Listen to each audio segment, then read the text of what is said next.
Hi friends, आप सबका स्वागत है मेरा यूट्यूब चैनल ज्ञान कोचिंग सेंटर पे। आइए अभी हम लोग कल होने वाला विज्ञान का परीक्षा के लिए कुछ महत्वपूर्ण ऑब्जेक्टिव को लेके आए हैं। अगर आप इसे देखते हैं तो अवश्य ही आपको जो है ना फ़ायदा कल देखने को मिलेगा और आपका देखने से आपका रिवीजन भी हो जाएगा और कल आने में आपको जो है ना बनाने में भी आसानी होगा। तो चलिए पहला प्रश्न जो है, और मेरे चैनल को सब्सक्राइब करें और वीडियो को लाइक करें, वीडियो को अधिक से अधिक शेयर करें और आप लोगों को अच्छा लगता है तो कमेंट जरूर करें, ठीक है। तो पहला प्रश्न है, किस दर्पण का फोकस दूरी जो है ना ऋणात्मक होता है। तो आप लोगों को ये पता होगा कि किस दर्पण का फोकस दूरी जो है ऋणात्मक होता है। तो अवतल दर्पण का फोकस दूरी क्या होता है? ऋणात्मक होता है। क्या होता है? अवतल दर्पण का फोकस दूरी ऋणात्मक होता है। ऑप्शन नंबर बी, अवतल दर्पण का फोकस दूरी क्या होता है? ऋणात्मक होता है। ऑप्शन नंबर बी, ठीक है। अगला प्रश्न को देखते हैं, लेंस की फोकस दूरी तथा वक्रता त्रिज्या में क्या संबंध है। तो आपको पता है कि अगर r बराबर बोलेगा ना तो r बराबर होता है 2 × f। क्या होता है? 2 × f। और f बराबर होता है r/2। यही संबंध है वक्रता त्रिज्या और फोकस दूरी में, ठीक है। यही त्रिज्या फोकस दूरी में। तो देखिए f बराबर r तो होगा नहीं, ऑप्शन ए। ऑप्शन बी में है f बराबर r/2, मतलब कि f जो होता है ना, f जो होता है वो आपका वक्रता त्रिज्या का आधा होता है। क्या होता है? आधा होता है। या r जो होता है ना वो फोकस दूरी का 2 गुना होता है, 2f होता है, ठीक है। तो 2 ही हो सकता है। तो देखिए r/3 होगा नहीं, r/4 होगा नहीं, तो r/2 होगा। Option number B. अगला प्रश्न को देखते हैं, निम्न में से किसका अपवर्तनांक सबसे अधिक होता है। तो आपको पता है हवा का अपवर्तनांक, जल का अपवर्तनांक, शीशा का अपवर्तनांक सबसे अधिक हो जाएगा क्या? हीरा का अपवर्तनांक। कितना होता है?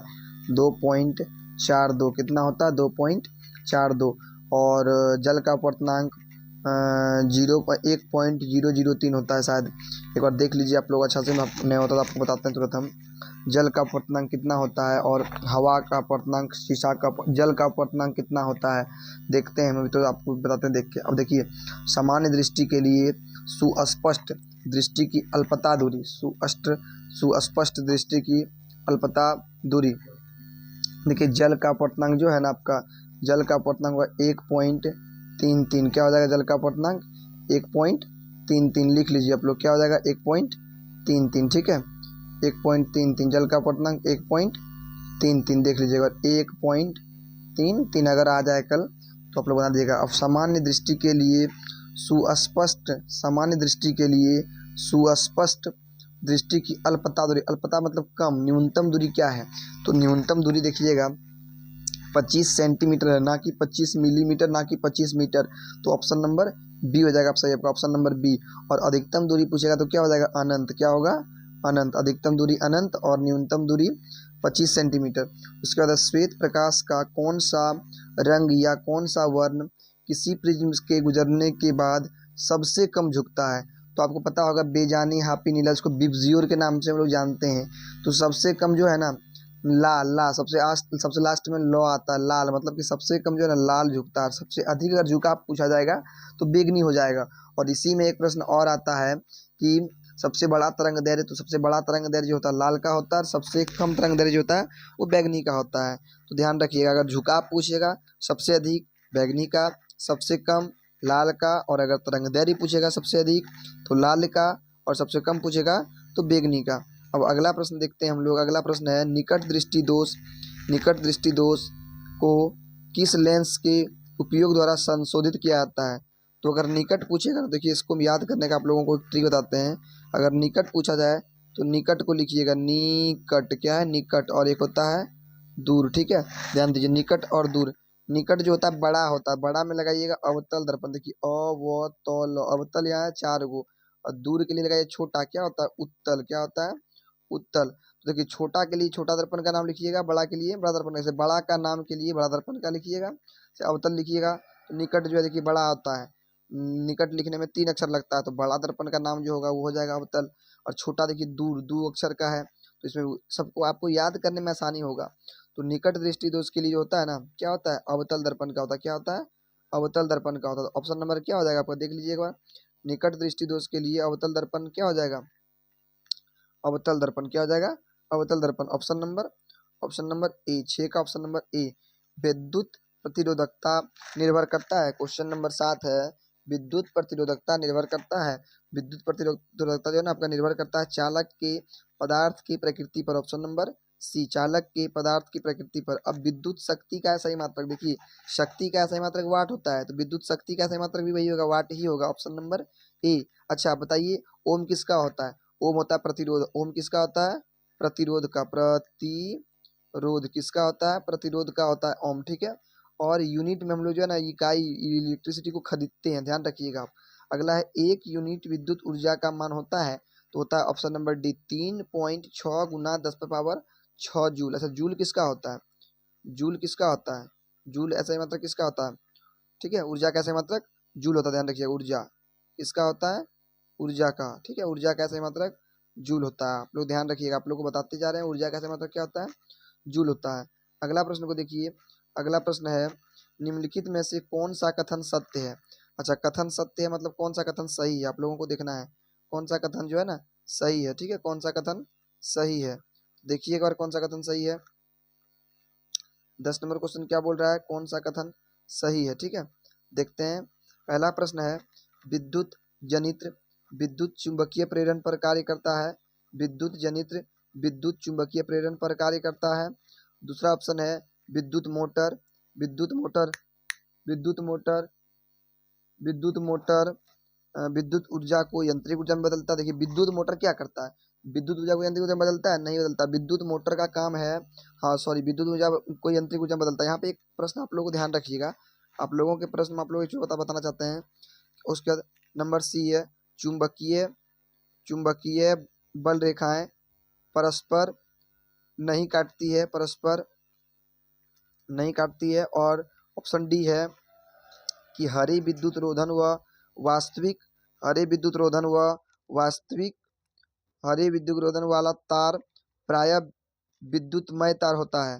तो विद्युतमय तो लाल रंग का होता है, ठीक है, काले रंग का होता है। तो इसमें जाएगा ऑप्शन नंबर बी, विद्युत मोटर जो है ना, विद्युत मोटर विद्युत ऊर्जा को यांत्रिक ऊर्जा में बदलता है। क्या करता है, विद्युत ऊर्जा को यांत्रिक ऊर्जा में, ध्यान रखिएगा। और यांत्रिक ऊर्जा और विद्युत जनित्र क्या करता है, विद्युत जनित्र जनित्र ऊर्जा को विद्युत ऊर्जा में बदलता है, ध्यान रखिएगा आप लोग, ठीक है। विद्युत मोटर क्या करता है, विद्युत ऊर्जा को यांत्रिक ऊर्जा में बदलता है। और जनित्र या डायनेमो क्या करता है, यांत्रिक ऊर्जा को विद्युत ऊर्जा में बदलता है, ठीक है। अगला प्रश्न की ओर हम लोग चलते हैं। अगला प्रश्न क्वेश्चन नंबर 11 है आपका, ठीक है, क्वेश्चन नंबर 11 है आपका कि फ्लेमिंग के वाम हस्त नियम में बाएं हाथ का मध्यमा संकेत करती है। तो बाएं हाथ का मध्यमा क्या संकेत करती है, आपका बाएं हाथ का मध्यमा जो है ना चालक के प्रवाहित विद्युत धारा की दिशा संकेत करती है, ऑप्शन नंबर सी, ठीक है, ऑप्शन नंबर सी ध्यान रखना है। क्या करती है, चालक के प्रवाहित विद्युत धारा की दिशा को। अगला है चुंबक के भीतर चुंबकीय क्षेत्र रेखा की दिशा क्या होती है। तो आपको पता है ना एन और एस, तो क्या होता है, एन से क्या होता है नॉर्थ और एस से क्या होता है साउथ। तो नॉर्थ मतलब उत्तर और साउथ मतलब दक्षिण। तो उत्तर ध्रुव से दक्षिण ध्रुव, उत्तर ध्रुव से दक्षिण ध्रुव, ठीक है, उत्तर ध्रुव से दक्षिण ध्रुव, सॉरी एस एन, या दक्षिण ध्रुव से उत्तर ध्रुव की ओर। तो हो जाएगा आपका option number B, option number B. अगला प्रश्न देखते हैं, नाभिकीय ऊर्जा का स्रोत निम्न में से नाभिकीय ऊर्जा का स्रोत क्या है। तो नाभिकीय ऊर्जा क्या है, नाभिकीय ऊर्जा का स्रोत जो है ना आपका हो जाएगा इसमें से ऑप्शन नंबर ए यूरेनियम। क्या हो जाएगा, यूरेनियम। काली चूना का रासायनिक सूत्र, काली चूना का रासायनिक सूत्र, ठीक है, काली चूना का रासायनिक सूत्र क्या होता है आपको पता है ना। देखिए ये है बुझा हुआ चूना, CaOH का होल टू क्या है, कैल्शियम हाइड्रोक्साइड।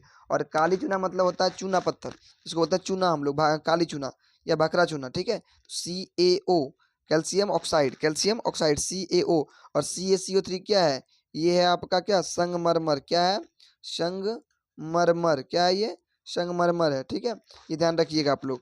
अब अगला है जल के विद्युत अपघटन में कैथोड पर कौन सा गैस मुक्त होता है, कैथोड पर कौन सा गैस मुक्त होता है। तो इसका जगह ऑप्शन नंबर बी हाइड्रोजन, कौन सा गैस मुक्त होता है हाइड्रोजन गैस मुक्त होता है, ऑप्शन नंबर बी। अगला प्रश्न को देखिए, बेकिंग सोडा का सूत्र। बेकिंग सोडा का सूत्र मतलब खाने वाला सोडा, ठीक है। बेकिंग सोडा का सूत्र होता है NaHCO3। क्या होता है? NaHCO3। और धोने वाला का होता है Na2CO3 इंटू 10H2O। अगर 10H2O नहीं भी रहे तो Na2 और CO3 भी चलेगा, धोने वाला सोडा, ठीक है। और खाने वाला को क्या बोलते हैं? NaHCO3, ठीक है। अगला ध्यान रखिएगा, अगला है कौन सा पदार्थ नीले लिटमस पत्र को लाल कर देता है? अगर नीला लिटमस पत्र को लाल कर रहा है ना, अगर नीला लिटमस पत्र को लाल कर रहा है तो नीला लिटमस पत्र को अगर लाल कर रहा है ना, तो देखिए कभी भी नीला लिटमस पत्र को लाल क्या करेगा? अम्ल करेगा या क्षार करेगा? तो आप लोग को पता है ना, अम्ल जो होता है ना, अम्ल, अम्ल, ठीक है, अम्ल जो है, अम्ल नीले लिटमस पत्र को लाल करता है। ABR, एसिड ब्लू रेड, इसको आप याद कर सकते हैं। ABR, अम्ल का ए का मतलब होता है एसिड, बी का मतलब होता है ब्लू, आर का मतलब होता है रेड। अम्ल का काम है, अम्ल का काम है लाल को क्या करना? नीला करना। ABR, इससे आप एकदम आराम से आसानी से याद कर सकते हैं, ठीक है। और एक होता है बेस जो होता है ना, मतलब क्षार जो है ना, क्षार जो है लाल लिटमस पत्र को नीला करता है, लाल लिटमस पत्र को नीला करता है, ठीक है। BR, ठीक है, बेस रेड को ब्लू कर देता है, ठीक है। बेस BRB, ठीक है, ध्यान रखना। अगला प्रश्न देखिए, तो इसमें क्या आ जाएगा? अम्ल, ऑप्शन नंबर ए। कौन सा पदार्थ नीले लिटमस पत्र को लाल करता है? तो अम्ल। मिल्क ऑफ मैग्नीशिया का पीएच मान, ऑप्शन नंबर डी, 10.5, ठीक है। देखिए 7 जो है, 7 आपका किसका पीएच मान है? शुद्ध जल का पीएच मान है 7, ध्यान रखना है। शुद्ध जल का पीएच मान कितना है? 7। और मिल्क ऑफ मैग्नीशिया का पीएच मान कितना है? मिल्क ऑफ मैग्नीशिया का पीएच मान है आपका 10.5। निम्न में से कौन सा अधातु चमकीला होता है? तो आयोडीन एक ऐसा अधातु है जो चमकीला होता है, ध्यान रखना, ऑप्शन नंबर ए। आयोडीन एक ऐसा धातु है जो चमकीला होता है। निम्न में से कौन सा धातु अत्यधिक अभिक्रियाशील है? निम्न में से कौन सा धातु अत्यधिक अभिक्रियाशील है? ठीक है, तो आपका ऑप्शन नंबर बी हो जाएगा, बी हो जाएगा, सोडियम, Na, ठीक है। अच्छा, परमाणु संख्या भी पूछता है। Al का मतलब क्या हो गया? एल्यूमिनियम। क्या हो गया? एल्यूमिनियम। एल्यूमिनियम का परमाणु संख्या कितना होता है आपको बताइए तो? Al का मतलब हो गया एल्यूमिनियम। क्या हो गया? Al का मतलब एल्यूमिनियम। इसका परमाणु संख्या कितना होता है? एल्यूमिनियम का परमाणु संख्या बताइए हमको, कितना होता है? एल्यूमिनियम का परमाणु संख्या बताइए कितना होता है? सोडियम, सोडियम का Na होता है 11। क्या होता है? 11, 11। सोडियम का होता है 11, ठीक है। सोडियम का क्या होता है? Na, 11, ठीक है, ध्यान रखिएगा, सोडियम का 11। उसके बाद मैग्नीशियम Mg होता है 12, Mg होता है 12। सोडियम, मैग्नीशियम, एल्यूमिनियम, शायद एल्यूमिनियम का 13 होता है। एल्यूमिनियम का परमाणु परमाणु संख्या, एल्यूमिनियम का परमाणु संख्या कितना होता है बताइए हमको, आप लोग तो कमेंट कीजिए। अगला प्रश्न जो है, अगला प्रश्न जो है, ऑक्सीजन परमाणु, ऑक्सीजन परमाणु के, और देखिए एल्यूमिनियम का परमाणु संख्या 13 होता है। आप लोग ऐसे याद भी कर लीजिए, संकेत और परमाणु संख्या। सुनिए फिर से आप लोग को एक बार बताना चाहते हैं। सोडियम का परमाणु संख्या 11, मैग्नीशियम का परमाणु संख्या 12 और एल्यूमिनियम का परमाणु संख्या 13। अब इसमें आपके बाह्यतम कक्षा भी पूछा सकता है। आप लोगों को पता होगा ना कि बाह्यतम कक्षा हम लोग कैसे तोड़ते हैं। अगर 13 है तो 2, 8 और क्या 5, 2, 8, 5। अब बताइए इसमें आप लोग को हम 3 चीज बताना चाहते हैं, ठीक है। ध्यान दीजिए, थोड़ा सा यहाँ पे ध्यान दीजिए। अगर एल्यूमिनियम का 13 है, क्या है परमाणु संख्या? 13। 13 को कैसे तोड़ेंगे हम लोग? 2, 8 और 5, ठीक है। तो बाह्यतम कक्षा में कितना इलेक्ट्रॉन हो गया इसका? 5 इलेक्ट्रॉन हो गया, सॉरी 2, 8, 3, सॉरी सॉरी सॉरी 2, 8, 3, 2, 8, 3, क्या हो जाएगा इसमें? 2, 8, 3, ठीक है। देखिए 13 अगर है परमाणु संख्या, ठीक है, अगर 13 है एल्यूमिनियम का परमाणु संख्या, तो कैसे तोड़ेंगे? 2, 8 और 3। तो बाह्यतम कक्षा में कितना हो गया इसका? 3 हो गया। अच्छा, अगर संयोजकता पूछा जाएगा तो कितना हो जाएगा? 3 ही हो जाएगा इसका संयोजकता, ठीक है, ध्यान रखना है। तो इस तरह का क्वेश्चन करेगा आप लोगों से। अब अगला प्रश्न को देखते हैं, अगला प्रश्न क्या है? अगला प्रश्न को देखते हैं। अगला प्रश्न है, निम्नलिखित में से कौन सा धातु, ये हो गया। ऑक्सीजन का परमाणु संख्या, ऑक्सीजन परमाणु के बाह्यतम कक्षा में कितनी इलेक्ट्रॉन होती है? देखिए ऑक्सीजन, ऑक्सीजन क्या होता है? 8। ऑक्सीजन क्या होता है? 8। देखते हैं आप लोगों को बताना चाहते हैं। ऑक्सीजन का परमाणु संख्या कितना होता है? O8। इसको तोड़िए आप, 2 और 6 में, 2 और 6 में, तो 6 में कितना ऐड कीजिएगा? अच्छा, आपको बाह्यतम क्वेश्चन पूछ रहा है ना, तो बाह्यतम क्वेश्चन देखिए कितना है, 6 इलेक्ट्रॉन है, ऑप्शन नंबर बी। 21 का ऑप्शन नंबर बी। ठीक है, 21 का क्या हो जाएगा, ऑप्शन नंबर बी हो जाएगा। अगला प्रश्न देखिए, अगला है 22 नंबर। ब्यूटेनॉन ब्यूटेनॉन एक कार्बनिक यौगिक है जिसका जिसका प्रकार्यात्मक समूह है, जिसका प्रकार्यात्मक समूह है, तो इसका हो जाएगा आपका option number C. Option number C क्या हो जाएगा, कीटोन। क्या हो जाएगा, ketone, option number C. Nitrogen के दो परमाणुओं के बीच कितने आबंधन होते हैं, क्वेश्चन नंबर 23 का हो जाएगा ऑप्शन नंबर सी। ठीक है, ऑप्शन नंबर सी, त्रिबंधन। अच्छा, कोई ऐसा पदार्थ होता है जिसमें नाइट्रोजन गैस से प्रभावित किया जाता है, तो आप लोगों को पता होगा कि भोज युक्त पदार्थ या चिप्स की थैली में कौन सी गैस भरी जाती है, तो नाइट्रोजन गैस भरी जाती है।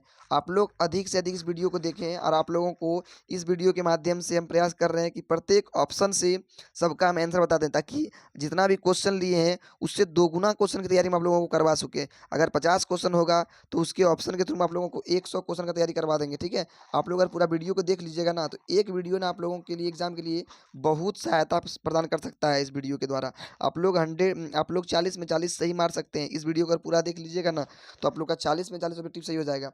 ठीक है, अगला प्रश्न को देखते हैं, एल्कीन का सामान्य सूत्र। ठीक है, एल्कीन, अब देखिए बच्चा यहाँ कंफ्यूज करता है, एल्केन, एल्कीन, एल्काइन, तीन को आपको याद रखना, तीन समूह। ठीक है, पहले क्या रखना है आपको, एल्केन।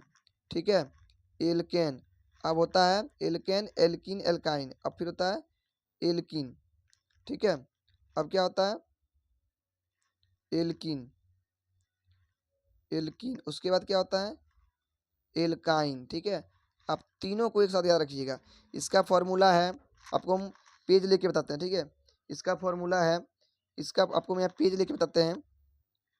ठीक है, alkene, alkyne, alkyne, alkane, sorry alkane होगा ना, पहले एल्केन, सॉरी एक मिनट रुकिए, पहले जो है एल्केन, पहले एल्केन। ठीक है, पहले एल्केन, फिर एल्काइन। ठीक है, फिर एल्कीन। ठीक है, तीनों, इसका फॉर्मूला होता है C N sorry alkane, alkene, alkyne, sorry एक मिनट। ठीक है, ये आप यहाँ कर लीजिए, 10 को कर देते हैं, एल्केन, एल्कीन, एल्काइन, एल्काइन नहीं, पहले एल्केन, एल्कीन।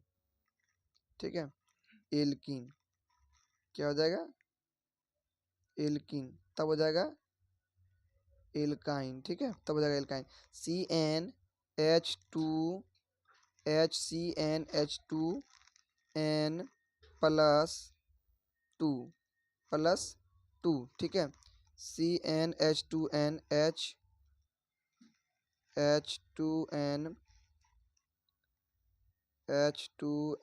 Plus two. ठीक है, अब इसमें अगर आइएगा ना, इसका होता है, इसमें लगा रखिएगा प्लस टू, इसमें होता है CnH2n। ठीक है, इसमें कुछ नहीं लगाना आपको, प्लस टू कुछ नहीं, माइनस टू, CnH2n-2, CnH2n-2। ठीक है, इसमें कुछ नहीं लगाना आपको, CnH।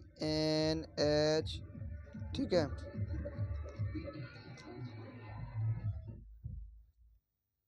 CnH2n-2। ठीक है, प्लस टू कुछ नहीं, माइनस टू, तो आपको यही याद रखना है, प्लस टू कुछ नहीं, माइनस टू। ठीक है, ध्यान रखना है आपको। तो हम लोग कहाँ तक थे, कितना प्रश्न नंबर तक हम लोगों का हुआ था, प्रश्न नंबर हमको लगता है ना, हम लोग जो है कर लिए थे, आपका कितना क्वेश्चन नंबर था, एल्केन, एल्काइन, एल्काइन पढ़ रहे थे ना। हाँ, तो एल्केन, एल्कीन, तो एल्केन, एल्कीन, एल्कीन में क्या होगा, कुछ नहीं। ठीक है, प्लस टू, देखिए ये हो जाएगा आपका एल्केन का, ऑप्शन नंबर ए हो जाएगा एल्केन का, ऑप्शन नंबर बी हो जाएगा एल्कीन का, और ऑप्शन नंबर सी हो जाएगा एल्काइन का। प्लस टू कुछ नहीं, माइनस टू, तो इसका आंसर आपका एल्कीन है ना, एल्कीन में क्या हो जाएगा, कुछ नहीं। ठीक है, तो ऑप्शन नंबर ए नहीं, ऑप्शन नंबर बी। आप ध्यान रखिएगा, आपको हम तीनों बता दिए। आधुनिक आवर्त सारणी में आधुनिक आवर्त सारणी में आधुनिक आवर्त सारणी में आवर्तों की संख्या कितनी है। ठीक है, आधुनिक आवर्त सारणी में आवर्तों की संख्या कितनी है, तो इसमें हो जाएगा ऑप्शन नंबर ए 7। कितना हो जाएगा, 7। समूह के ऊपर से नीचे आने पर परमाणु का आकार में क्या परिवर्तन होता है? तो ये आपका जो है ना, परमाणु के आकार में क्या परिवर्तन पड़ता है? तो परमाणु के आकार में जो है आपका साइज बढ़ते रहता है। क्या होता है? साइज बढ़ते रहता है। ऑप्शन नंबर ए। कौन सा एंजाइम इम्ल इम्लिस्कृत इम्लकृत वसा का पाचन? तो देखिए वसा का पाचन लाइपेज ही करता है। Option number C. सिर्फ क्वेश्चन आपको फंसाने का प्रयास होता कर रहा है, घुमा रहा है क्वेश्चन ताकि आप घूमे नहीं। समान प्रकुंचन रक्त दाब, एक होता है प्रकुंचन, एक होता है अनुशीतलन। ठीक है, प्रकुंचन अगर पूछा जाए तो प्रकुंचन दाब आपका होता है 120 mm। क्या होता है? Option number C 120। और अनुशीतलन अगर पूछा जाए तो 80 H। ठीक है, और अगर रक्तचाप पूछा जाए तो स्वस्थ व्यक्ति का रक्तचाप होता है 120/80। इसको भी याद रखिएगा। ठीक है, 120/80। पत्तियों में प्रकाश संश्लेषण द्वारा बना भोजन पादप के अन्य भागों में किसके द्वारा भेजा जाता है? देखिए जाइलम का काम है पौधे का जड़ों के द्वारा खनिज एवं पानी को क्या करता है? पौधे के विभिन्न भागों तक ले जाता है। लेकिन फ्लोएम का काम है कि पत्तियों से तैयार भोजन को पौधे के विभिन्न भागों तक ले जाता है। तो इसमें ऑप्शन नंबर क्या हो जाएगा आपका? Option number B. Option number क्या हो जाएगा आपका? Option number B. अगला प्रश्न को देखते हैं। उस पौधे का नाम बताइए जो कलम द्वारा कायिक प्रवर्धन को प्रदर्शित करता है, जिसको काटने के बाद वो लग सकता है। देखिए धान काटने के बाद नहीं रहता है, लेकिन गुलाब का पौधा अगर आप काट के उस डंटे को किसी पौधे में काट दीजिएगा ना, तो वो कलम का काम करता है। आप लोग सुने होंगे कलम आम। वो क्या करता है? पेड़ को काट के उसी में फिर से जोड़ा जाता है तो वो कलम बन जाता है। मतलब किसी के द्वारा काट के कर देना, क्या बनता है? कलम बनता है। ठीक है, ध्यान रखना है। तो क्या हो जाएगा इसमें? गुलाब हो जाएगा। ठीक है, अगला प्रश्न को देखते हैं। अगला प्रश्न है काला जार बीमारी किस रोगजनक के कारण होता है? काला जार बीमारी किस रोगजनक के कारण होता है? ठीक है, तो काला जार बीमारी जो है ना किस रोगजनक के कारण होता है? ऑप्शन नंबर आपका देखिए, ऑप्शन क्या है? प्लाज्मोडियम, लेशमानियम, अमीबा, इनमें से कोई नहीं। तो इसका आपका आंसर हो जाएगा क्या? लेशमानिया। ठीक है, ऑप्शन नंबर बी। अगर देखते हैं निम्नलिखित में कौन सा द्विलिंगी पुष्प है? तो द्विलिंगी पुष्प जो है ना आपका, देखिए गुलाब का फूल, लौकी का फूल, पपीता का फूल और इनमें से कोई नहीं। ठीक है, तो क्या होगा? थोड़ा आप लोग बताने का प्रयास कीजिए। ठीक है, तो इसमें हो जाएगा आपका गुलाब का फूल। क्या हो जाएगा? गुलाब का फूल द्विलिंगी पुष्प, ऑप्शन नंबर ए। अगला प्रश्न को देखते हैं। मानव में घ्राण घ्राणग्राही स्थित होता है। घ्राणग्राही जो स्थित होता है मानव में, घ्राणग्राही स्थित होता है। तो इसका आंसर हो जाएगा आप लोगों का ऑप्शन नंबर बी, नाकों में। कहाँ होता है? नाकों में। हमारे शरीर की सभी ऐच्छिक क्रियाएं कौन नियंत्रित करता है? तो ऐच्छिक क्रिया को कौन नियंत्रित करता है बताइए? ऐच्छिक क्रिया को कौन नियंत्रित करता है? हमारा मस्तिष्क। कौन करता है? प्रमस्तिष्क, ऑप्शन नंबर ए। अगला प्रश्न को देखिए। जंतुओं में वृद्धि हार्मोन स्रावित होता है। जंतुओं में वृद्धि हार्मोन स्रावित होता है, बताइए। जंतुओं में वृद्धि हार्मोन क्या हो जाएगा? पीयूष ग्रंथि से। क्या हो जाएगा? ऑप्शन नंबर ए। अनुवांशिकता का सिद्धांत किसने प्रतिपादन किया था? तो ग्रेगर जॉन मेंडल। इनका आधा ही नाम दिया है मेंडल। ये ऑस्ट्रिया के थे। ठीक है, ऑस्ट्रिया के पादरी मठ के थे। इन्होंने अपना सिद्धांत को मटर के पौधे पर जो है ना प्रक्षेपण किया था। अगला प्रश्न है 37 नंबर। स्त्रियों में कौन सा गुणसूत्र पाया जाता है? तो स्त्रियों में जो है ना एक्स, ऑप्शन नंबर बी। और पुरुष में XY गुणसूत्र पाया जाता है। ठीक है, अगला प्रश्न है निम्न में से कौन जैव निम्नीकरण कचरा है? जैव निम्नीकरण का मतलब क्या होता है बताइए आप लोग? जैव निम्नीकरण देखिए प्लास्टिक, थर्मोकोल, पॉलीथीन, ये एक भी जैव निम्नीकरण नहीं है। जैसे पूर्णतः और टिश्यू पेपर जो है ना क्वेश्चन नंबर 38 का इसमें टिश्यू पेपर जो है जैव निम्नीकरण है, इसको गल सकते हैं। इसे जैव से कोई दिक्कत नहीं होने वाला है। अगला प्रश्न है आहार तथा आहार तथा पाइन किस राज्य की जल संग्रह व्यवस्था है? आहार तथा पाइन किस राज्य की जल संग्रहण व्यवस्था है? तो क्वेश्चन नंबर 39 का ऑप्शन ए है मध्य प्रदेश, ऑप्शन बी है उत्तर प्रदेश, ऑप्शन सी है महाराष्ट्र, ऑप्शन डी है बिहार। ठीक है, क्वेश्चन नंबर 39 का ऑप्शन आप लोग देख लिए हैं। बताइए इसमें क्या आ जाएगा? इसमें जाएगा Bihar. Question option number D. ठीक है, 39 का क्या जाएगा? Option number D. ठीक है, 39 का ऑप्शन नंबर डी हो जाएगा। अगला प्रश्न को देखते हैं। अगला प्रश्न 40 नंबर क्या है? 40 नंबर है आपका 40 नंबर क्वेश्चन है प्राकृतिक संसाधनों का प्रबंधन के लिए सबसे उपयुक्त विकल्प निम्न में से कौन सा है? कम उपयोग, पुनः चक्रण, पुनः उपयोग, इनमें सभी। बताइए अगर प्राकृतिक संसाधनों का प्रबंधन करना है तो आपको इनमें से सभी का उपयोग करना होगा, तभी जो है ना प्राकृतिक संसाधन का कर सकते हैं। ठीक है, क्वेश्चन नंबर 40 में जो है ना तभी आप इसमें कुछ कर सकते हो। ऑप्शन नंबर डी हो जाएगा इसका, ऑप्शन नंबर डी। अगला देखिए निम्नलिखित में कौन ममेलिया परजीवी है? ममेलिया परजीवी का मतलब सॉरी मलेरिया परजीवी है। मलेरिया परजीवी जो प्लाज्मोडियम के कारण से मलेरिया रोग होता है, ठीक है। इसे भले मच्छर के द्वारा होता है, मच्छर के काटने से, लेकिन जीवाणु अगर पूछा जाए तो प्लाज्मोडियम एक ऐसा जीवाणु है जो कि जिसके द्वारा हमारा मलेरिया होता है। निम्नलिखित में से उत्तम ऊर्जा स्रोत क्या है? उत्तम ऊर्जा स्रोत का ऑप्शन देखिए, कोयला, लकड़ी, पेट्रोलियम, बायोगैस। बताइए आप लोग क्या होगा उत्तम ऊर्जा का साधन? तो इसमें हो जाएगा आपका बायोगैस, ऑप्शन नंबर डी। अगला प्रश्न को देखते हैं। सल्फर परमाणु की 72 कक्षा में इलेक्ट्रॉनों की संख्या होता है। सल्फर का परमाणु संख्या था 16। कितना होता है? 16। सल्फर का परमाणु संख्या कितना होता है? 16। इसको तोड़िए आप, 2 8, ठीक है, 8 2 10 और 6 16। तो 72 कक्षा में कितने परमाणु है? इसके इलेक्ट्रॉन है 6 है। और अगर इसका संयोजकता पूछ दिया जाए तो 6 में कितना जोड़े जो कि 8 बन जाए? देखिए 2 जोड़ने के बाद इसका संयोजकता कितना आता दे 2 सॉरी। इसमें संयोजकता दो प्रकार से आप निकाल सकते हैं, चाहे अगर कम रहे तो कम वाला भी हो जाएगा, और अगर जो आपको जोड़ने के बाद 8 पुराना या घटाने के बाद तो जिसमें कम आए उसी में होगा। सल्फर 16 होता है। सल्फर कोई ना गंधक बोलते हैं। सल्फर का परमाणु संख्या 16 होता है, ठीक है। परमाणु संख्या 16 होता है सल्फर का। सल्फर का 16 होगा, इसका हो जाएगा 2 8 6, ठीक है। 2 8 6 इसका परमाणु संख्या 72 के समय इलेक्ट्रॉन की संख्या हो जाएगा 6, और अगर संयोजकता पूछ जाएगा तो 2 हो जाएगा। तो इसका ऑप्शन नंबर क्या हो जाएगा? सी। अगला प्रश्न को देखिए आप लोग। मानव हृदय में कोष्ठकों की संख्या 4, ठीक है। ममेलिया वर्ग के जितने भी जंतु है ना, सभी के हृदय में 4 कोष्ठक होता है, लेकिन एक ऐसा क्या बोलते हैं आप, रेप्टाइल्स वर्ग का है मगरमच्छ, उसका भी हृदय में जो है ना 4 कोष्ठक पाया जाता है। एक ऐसा रेप्टाइल्स है जिसको क्या बोलते हैं हम लोग? मगरमच्छ बोलते हैं, ठीक है। मगरमच्छ के हृदय में कितने कोष्ठक होते हैं? 4 कोष्ठक होते हैं। तो इसमें से आपका क्या हो जाएगा? अगला, कवक में पोषण की कौन सी विधि पाई जाती है? कवक जो है, कवक क्वेश्चन नंबर 45 को आप अच्छा से देखिए। कवक में पोषण की कौन सी विधि पाई जाती है? तो जो मृतजीवी हो जाएगा, मृतजीवी, ऑप्शन नंबर ए। अगला देखिए, निम्नलिखित में कौन सा असंतृप्त हाइड्रोकार्बन है? तो आपको पता है कि मेथेन जो है, और सॉरी एल्केन श्रेणी का जितना भी हाइड्रोकार्बन है सब क्या है? संतृप्त है। और एल्काइन भी है, और एल्काइन जो है वो असंतृप्त है। तो इसमें से देखिए आप क्वेश्चन नंबर 46, क्वेश्चन नंबर 46 का क्या हो जाएगा आपका? 46 का हो जाएगा ऑप्शन नंबर सी, C2H4 जो है ना, और संतृप्त हाइड्रोकार्बन है। निम्नलिखित में से किस लेंस की फोकस दूरी धनात्मक होती है? तो आपको पता होगा कि उत्तल लेंस का फोकस दूरी क्या होता है? हमेशा धनात्मक होता है। उत्तल लेंस का भी फोकस दूरी हमेशा क्या होता है? धनात्मक। उत्तल दर्पण का भी क्या होता है? धनात्मक होता है। जब आपको ध्यान रखना, हमेशा इस पे ध्यान रखिएगा। लेंस और दर्पण दोनों में जो है ना, उत्तल दर्पण या उत्तल लेंस में हमेशा धनात्मक होता है, ध्यान रखना आपको। अब किस लेंस का उपयोग कर दीर्घ दृष्टि दोष को संशोधित किया जाता है? दीर्घ मतलब होता है दूर दृष्टि दोष, बड़ा, ठीक है। क्वेश्चन नंबर 48, आप लोगों को क्वेश्चन थोड़ा सा घुमाया जाएगा।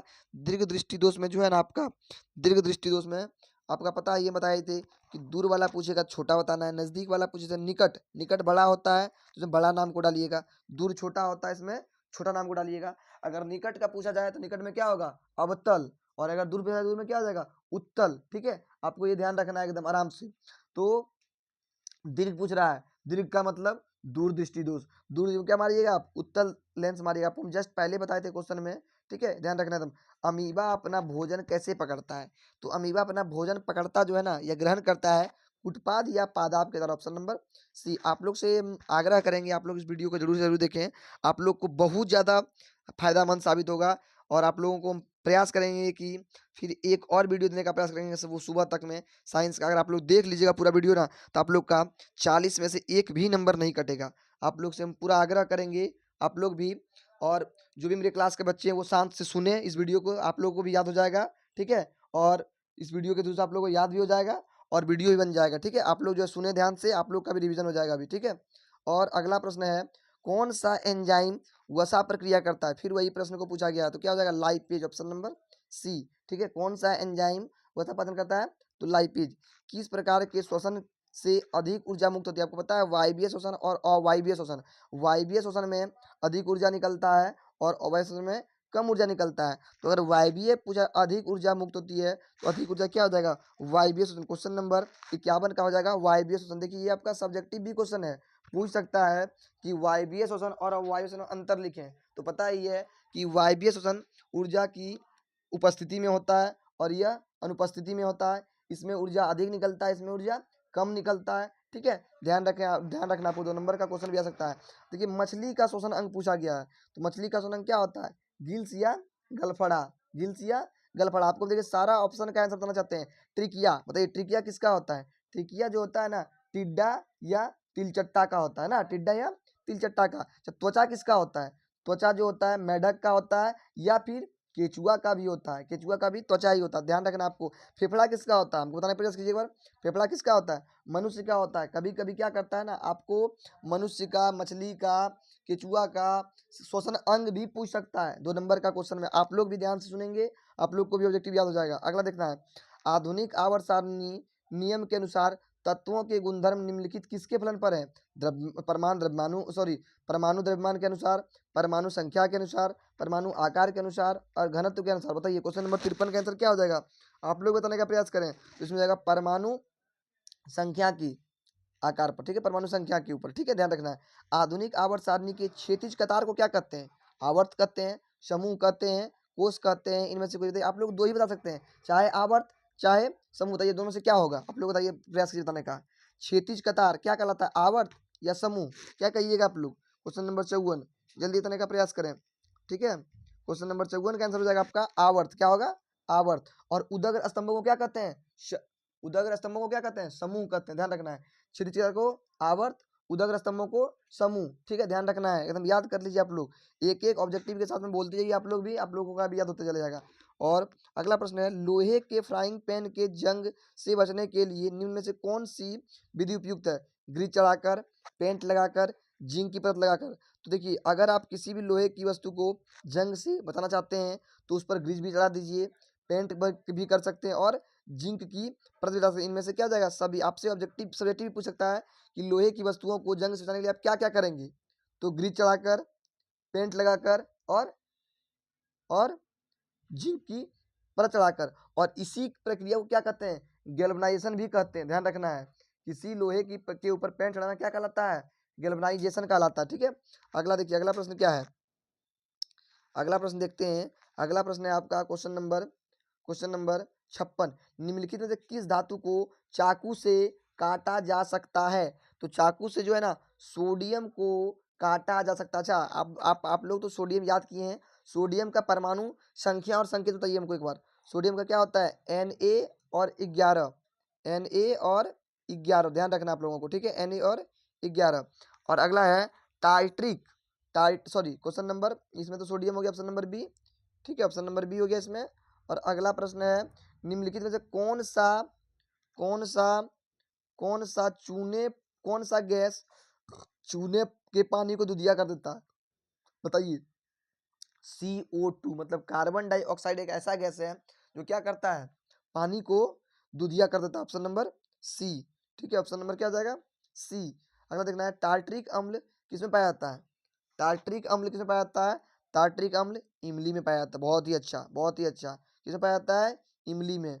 अच्छा बताइए, टमाटर में कौन सा अम्ल पाया जाता है? देखिए ऑप्शन दिया हुआ है, क्या हो जाएगा? ऑक्जेलिक अम्ल। क्या हो जाएगा? ऑक्जेलिक अम्ल। संतरा में क्या हो जाएगा बताइए हमको? संतरा में क्या हो जाएगा? ऑप्शन संतरा में हो जाएगा। संतरा में कौन सा अम्ल पाया जाता है? सिरका में शायद एसिटिक अम्ल पाया जाता है। और संतरा में कौन सा अम्ल पाया जाता है? सिरका में एसिटिक पाया जाता है। संतरा में शायद, संतरा में जो है ना आपका, संतरा में संतरा में कौन सा अम्ल पाया जाता है? संतरा में शायद आपका जो है ना, देख लेते हैं एक मिनट, आप लोग बताते हैं तब तक हम। सिरका में एसिटिक हो जाएगा। संतरा में क्या हो जाएगा? संतरा में कौन सा अम्ल पाया जाता है? संतरा में जो है ना, ऑप्शन नहीं दिया हुआ है। आपको हम सब ऑप्शन का आंसर देने का प्रयास कर रहे हैं, आप लोग सारा ऑप्शन के थ्रू से आप लोग याद कर लीजिए, ठीक है। सिट्रिक अम्ल, तो सिरका में एसिटिक अम्ल हो जाएगा। सिरका में क्या हो जाएगा? एसिटिक अम्ल। सॉरी, आपको पूरा करवा ही देते हैं। संतरा में सिट्रिक अम्ल, ठीक है, आप एक अच्छा से याद कर लीजिए। देखिए टमाटर में ऑक्जेलिक अम्ल, संतरा में सिट्रिक अम्ल, सिरका में एसिटिक अम्ल और इमली में टार्ट्रिक अम्ल। आपको हम सारा ऑप्शन का आंसर बता रहे हैं, आपको इस प्रश्न के सहारे से सारा प्रश्न क्लियर करवा देना चाहते हैं। जिप्सम का रासायनिक सूत्र देखिए, जिप्सम का क्या होता है? CaSO4 इंटू 1/2H2O, ठीक है, H2O। या इसको एक तरह से और लिख सकते हैं, पता है क्या? CaSO4 into 2H2O, CaSO4 into 2H2O। तो आपका ये जाएगा ऑप्शन नंबर बी हो जाएगा, option number B, option number A नहीं होगा। और एक होता है प्लास्टर ऑफ पेरिस, तो CaSO4 का होल 2 इंटू H2O, ठीक है, CaSO4 का होल 2 इंटू H2O, और इसमें हो जाएगा CaSO4 into 2H2O। Question number 59 ध्यान रखिएगा फिर से, जिप्सम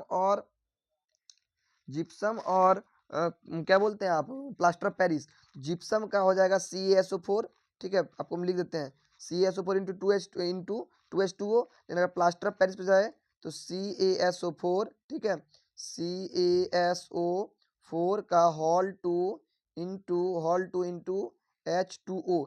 केवल इसमें 2H2O है, इसमें H2O होगा, ध्यान रखना। लेकिन कभी कभी क्या करता है ना कि इसी 2 को हटा के 1/2 भी कर देता है, ध्यान रखना, इस 2 को हटा के 1/2 भी कर देता। दोनों ऑप्शन देख लेना आपको अच्छा से। आप बोलिएगा बाद में कि सर ये 1/2 तुम पढ़े ही नहीं थे, 1/2 भी हो जाएगा, ठीक है, ध्यान रखना है। अगला प्रश्न को देखते हैं। अगला प्रश्न क्या है? अगला प्रश्न है आपका कि जिंक तथा सल्फ्यूरिक अम्ल के बीच अभिक्रिया से निम्नलिखित में कौन सी गैस निकलती है? जिंक तथा सल्फ्यूरिक अम्ल की अभिक्रिया के बीच कौन सी गैस निकलती है? Question number 60। तो इसमें जाएगा आपका ऑप्शन नंबर सी। क्या हो जाएगा? ऑप्शन नंबर सी, H2, मतलब क्या? Hydrogen gas. विद्युत प्रतिरोधकता कैसे मतलब बताइए हमको। विद्युत प्रतिरोधकता कैसे मतलब क्या जाएगा? ओम मीटर। क्या जाएगा? ओम मीटर। अच्छा, ओम किसका होता है बताइए हमको। ओम किसका होता है? प्रतिरोध का। किसका होता है? प्रतिरोध का ओम।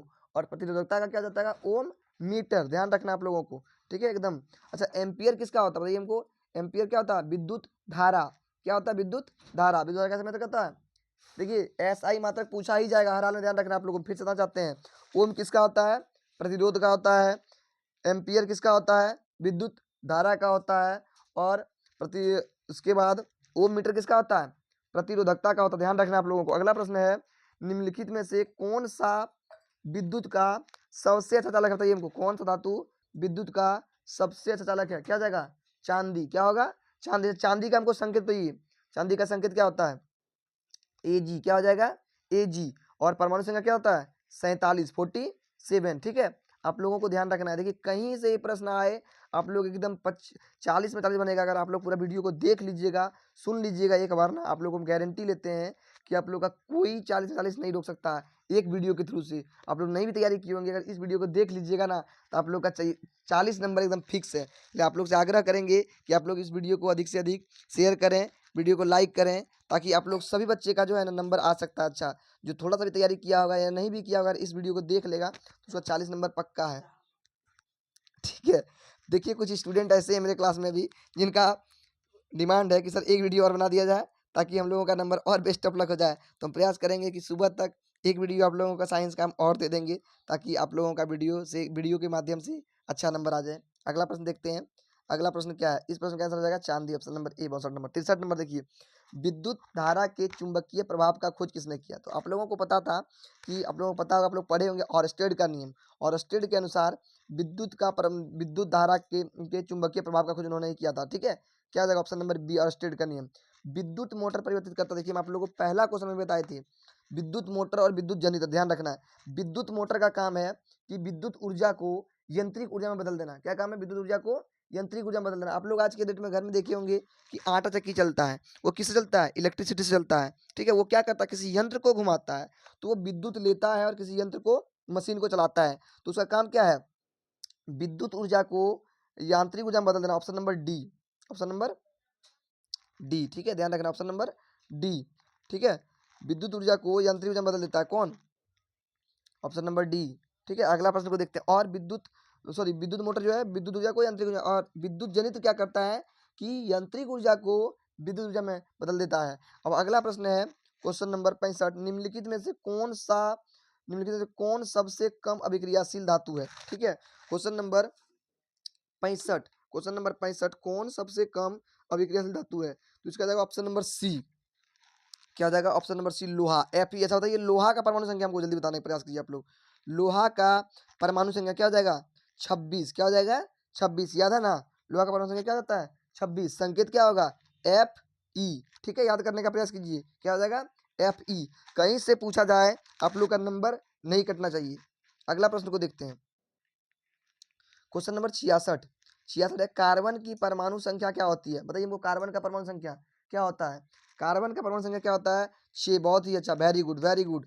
इसका संकेत होता है सी, परमाणु संख्या होता है 6, ठीक है। अगला प्रश्न को देखते हैं, असंतृप्त हाइड्रोकार्बन जिनमें कार्बन जिनमें कार्बन कार्बन परमाणुओं के बीच जिनमें कार्बन कार्बन परमाणुओं के बीच त्रिआबंधन होते हैं वे कहलाते हैं। देखिए एल्केन, ठीक है, एल्काइन और एल्कीन। हम आपको बताए थे एल्केन में त्रिबंधन नहीं होता है। ठीक है, क्वेश्चन नंबर 67 को देखते हैं। एल्केन में त्रिबंधन नहीं होता है, लेकिन एल्काइन जो होता है ना इसमें त्रिबंधन होता है। Option number B. अब देखिए एथेनॉल के क्रियाशील मूलक का सूत्र, एथेनॉल के क्रियाशील मूलक का सूत्र क्वेश्चन नंबर 68 का हो जाएगा ऑप्शन नंबर ए। ठीक है, ऑप्शन नंबर ए हो जाएगा। अगला देखते हैं स्टोमेटा के खुलने और बंद होने की क्रिया को कौन नियंत्रित करता है। स्टोमेटा के खुलने और बंद होने की क्रिया को कौन नियंत्रित करता है। Question number 59। तो इसमें हो जाएगा आपका द्वार कोशिकाएं। क्या हो जाएगा क्वेश्चन नंबर ऑप्शन नंबर ए द्वार कोशिकाएं। निम्न में से कौन ब्रिक की रचनात्मक एवं क्रियात्मक इकाई है। तो नेफ्रॉन को क्या बोलते हैं, ब्रिक की क्रियात्मक एवं रचनात्मक इकाई। ऑप्शन नंबर क्या हो जाएगा बी, ऑप्शन नंबर बी। मानव का प्रमुख उत्सर्जी अंग, देखिए उत्सर्जी का मतलब जहाँ से कुछ बाहर निकलता हो, तो रक्त, श्वेत ग्रंथि, अग्न्याशय, ब्रिक। उत्सर्जी अंग देखना है आपको क्वेश्चन नंबर, इसमें ऑप्शन नंबर ए हो जाएगा ब्रिक। क्या हो जाएगा ब्रिक। एंड्रोजन क्या है एंड्रोजन जो है ना एक नर लिंगी हार्मोन है। नर लिंगी हार्मोन या नर हार्मोन, क्या बोल सकते हैं इसको, नर लिंगी हार्मोन या नर हार्मोन। तो ऑप्शन नंबर ए, ऑप्शन नंबर ए। अगला प्रश्न को देखते हैं। जब किसी अभिक्रिया के समय किसी पदार्थ में ऑक्सीजन की वृद्धि होती है तो क्या कहलाता है। देखिए ऑक्सीजन की वृद्धि और हाइड्रोजन का ह्रास, ठीक है, ऑक्सीजन की वृद्धि और हाइड्रोजन का ह्रास क्या कहलाता है आपका उपचयन। ठीक है, और जब किसी अभिक्रिया के दौरान, ठीक है, जब किसी अभिक्रिया के दौरान उल्टा काम होने लगे, मतलब कि क्या होने लगे, ऑक्सीजन की ह्रास और हाइड्रोजन का वृद्धि, तो क्या कहलाता है अपचयन। ध्यान रखना ये आपका सब्जेक्टिव क्वेश्चन भी है कि अपचयन किसे कहते हैं और उपचयन किसे कहते हैं। तो जब किसी अभिक्रिया के दौरान ऑक्सीजन की वृद्धि हो और हाइड्रोजन का ह्रास हो तो उसे क्या कहते हैं उपचयन। क्या कहते हैं उपचयन। और जब किसी अभिक्रिया के दौरान, जब किसी अभिक्रिया के दौरान ऑक्सीजन का ह्रास और हाइड्रोजन की वृद्धि होता है उसे क्या कहते हैं अपचयन अभिक्रिया। ध्यान रखिएगा। अच्छा एक क्वेश्चन हम लोग को और बताइए, हम लोग आप लोग हमको कि उपचयन एवं अपचयन अभिक्रिया जब सदा साथ साथ होती है उसे क्या कहते हैं रिडॉक्स अभिक्रिया। क्या कहते हैं रिडॉक्स अभिक्रिया। वेरी गुड, बहुत ही अच्छा। देखिए क्लास में बच्चे लोग जो है जवाब दे रहे हैं। ठीक है, अगला प्रश्न को देखते हैं। अम्ल का अम्ल का पीएच मान, अम्ल का पीएच मान कितना होता है। अम्ल का पीएच मान 7 से कम। कितना होता है अम्ल का पीएच मान 7 से कम। ठीक है, ऑप्शन नंबर ए। अगला प्रश्न को देखिए। अच्छा 7 से अधिक किसका पीएच मान होता है, क्षार का होता है। और 7 किसका पीएच मान होता है, शुद्ध जल का या उदासीन विलयन का। किसका होता है उदासीन विलयन या शुद्ध जल का। अच्छा चलिए धोने वाला सोडा का रासायनिक सूत्र देखिए, बहुत ही अच्छा प्रश्न पूछा जा रहा है। अच्छा हमारे शरीर का पीएच मान कितना होता है, तो 7.0 से सॉरी हमारे शरीर का पीएच कितने पारस के बीच कार्य करता है। ठीक है, 7.0 से 7.8 तक हमारे शरीर के। ठीक है, और रक्त का पीएच मान कितना होता है 7.4 होता है। ठीक है, इस तरह करके हम आप लोगों को एक प्रयास कर रहे हैं कि एक वीडियो के माध्यम से ना सारा प्रश्न को रिवीजन करवा दें। भले वीडियो थोड़ा लंबा हो रहा है, 1 घंटा के आसपास हो रहा है, तो कोई दिक्कत नहीं है, लेकिन आप लोग अगर इस वीडियो को देख लीजिएगा तो हम गारंटी लेते हैं आप लोगों का कि लगभग लगभग 40 नंबर आप लोगों का कोई नहीं काट सकता है। ठीक है, इस एक वीडियो के माध्यम से। अगला देखते हैं। ठीक है, अगला देखते हैं, अगला प्रश्न को देखते हैं। अगला प्रश्न क्या है, अगला प्रश्न है कि धोने वाला सोडा का रासायनिक सूत्र। तो Na2CO3 इंटू 10H2O। अगर 10H2O नहीं लगा हो तो आप एकदम Na2CO3 को भी मार सकते हैं।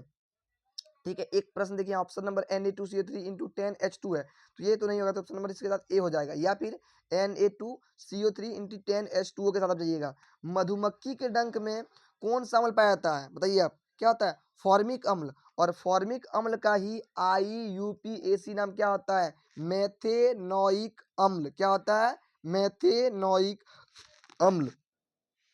तो इसमें क्या हो जाएगा मेथेनोइक अम्ल को ही क्या बोलते हैं हम लोग, मेथेनोइक अम्ल को ही बोलते हैं फॉर्मिक अम्ल। ऑप्शन नंबर ए हो जाएगा। ठीक है, ध्यान रखना। ये क्वेश्चन पूछ रहा है कि मधुमक्खी का डंक एक अम्ल छोड़ता है जिसके कारण दर्द एवं जलन का अनुभव होता है, यह अम्ल है क्या हो जाएगा मेथेनोइक या फॉर्मिक अम्ल, दोनों का एक ही नाम है।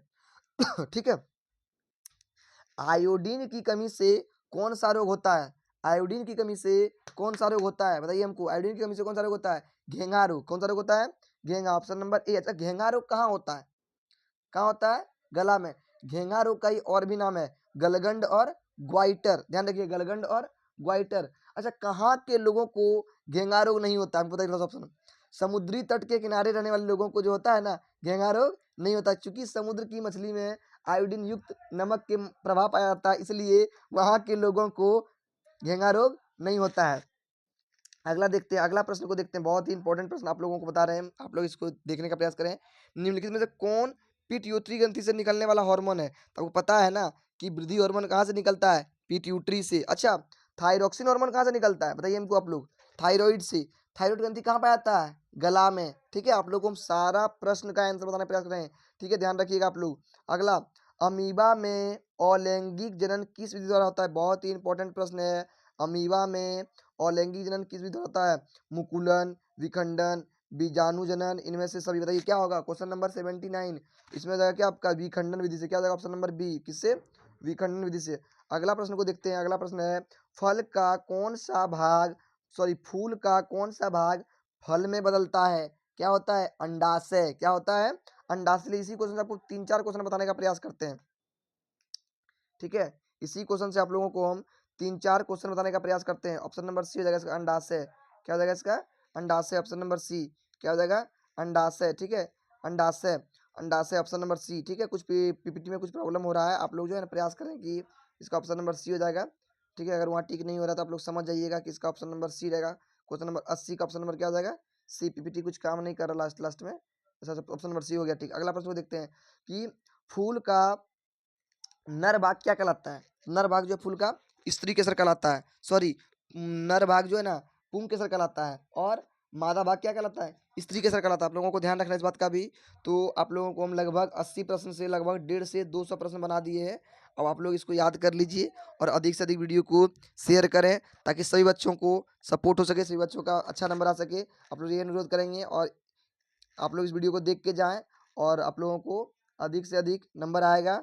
और वीडियो को लाइक करें, शेयर करें, चैनल को सब्सक्राइब करें, और वीडियो कैसा लगता है कमेंट में जरूर बताएं। ठीक है, धन्यवाद।